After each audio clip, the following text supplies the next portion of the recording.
Sunday, October 14. Jesus prays for himself. The high priestly prayer is divided into three parts. First, Jesus prays for himself, John chapter 17, verses 1 to 5, then for his disciples, verses 6 through to 19, and finally for those who would later believe in him, verses 20 to 26.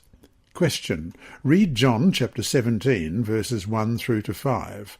What is the essence of his prayer, and what does it mean for us? John 17, beginning at verse 1. Jesus spoke these words, lifted up his eyes to heaven, and said, Father, the hour has come. Glorify your Son, that your Son also may glorify you, as you have given him authority over all flesh, that he should give eternal life to as many as you have given him. And this is eternal life, that they may know you, the only true God, and Jesus Christ, whom you have sent.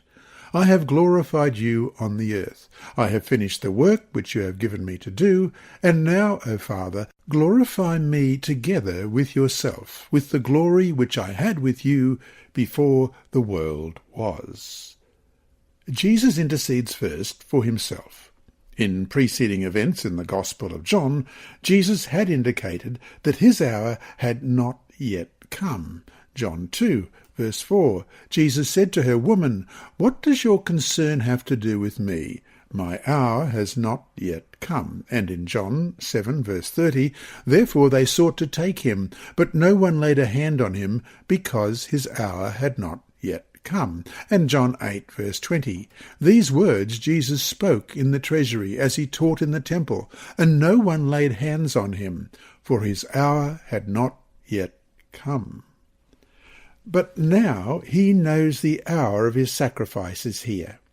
The moment for the dramatic conclusion of his earthly life has arrived, and he is in need of strength to complete his mission. It is a time for prayer. Jesus will glorify his Father by doing his will, even if it means he must endure the cross. His acceptance of the cross is not some kind of fatalism. Rather, it is, in fact, how he exercises the authority the Father has given him. He did not die a martyr's death, but willingly glorified his Father by fulfilling the reason for his incarnation, his sacrificial death on the cross for the sins of the world. Question. What is eternal life, according to John 17, verse 3?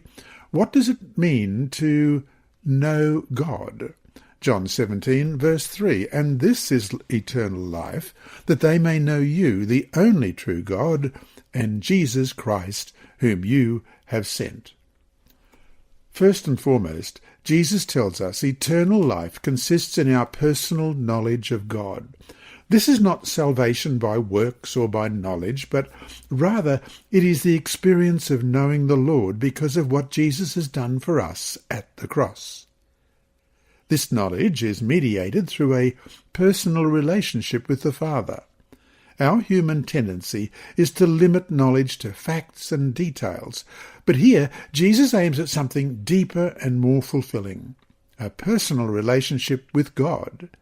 Jesus' first advent also was for the purpose of guiding humanity in its search for a more meaningful and saving knowledge of God, and the unity with each other that such knowledge will lead to.